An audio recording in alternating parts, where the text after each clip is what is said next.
Walaupun wilayah pekerjaan utamanya di perairan, namun polisi Airut juga bisa membantu masyarakat di darat, seperti yang dilakukan oleh personel Pol Airut Polda Sumsel yang turun ke jalan raya mengatur lalu lintas di sekitaran Simpang Mata Merah.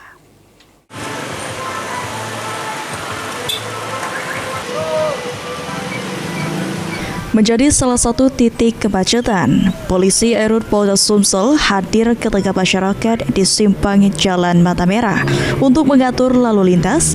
Aksi ini dilakukan sejak pagi hari hingga lokasi jalan tersebut berangsur sepi.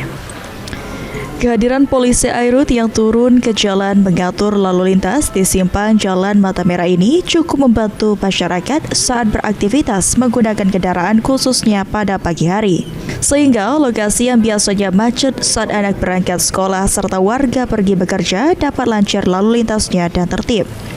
Bukan hanya saat waktu anak berangkat sekolah maupun warga pergi maupun kerja, simpang Jalan Mata Merah ini sering juga macet ketika ada kendaraan mogok di sekitaran lokasi.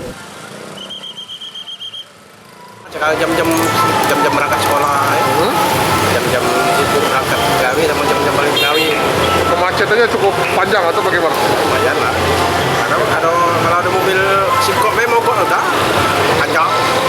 Gitu, Pak. Ya.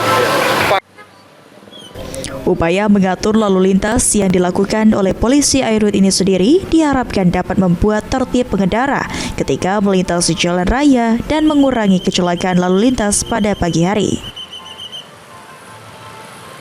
Kendaraan padat dan banyak masyarakat yang melakukan kegiatan aktivitas bekerja dan anak-anak yang akan berangkat sekolah. Jadi tujuan kita melaksanakan gatur ini agar anak-anak yang akan berangkat sekolah tidak terlambat dan tidak kebut-kebutan sehingga mengurangi kecelakaan. Walaupun wilayah pekerjaan utamanya di perairan, namun polisi Airut juga ternyata mampu mengatur lalu lintas di jalan raya hingga pengendara tertib. Tim Liputan PAL TV.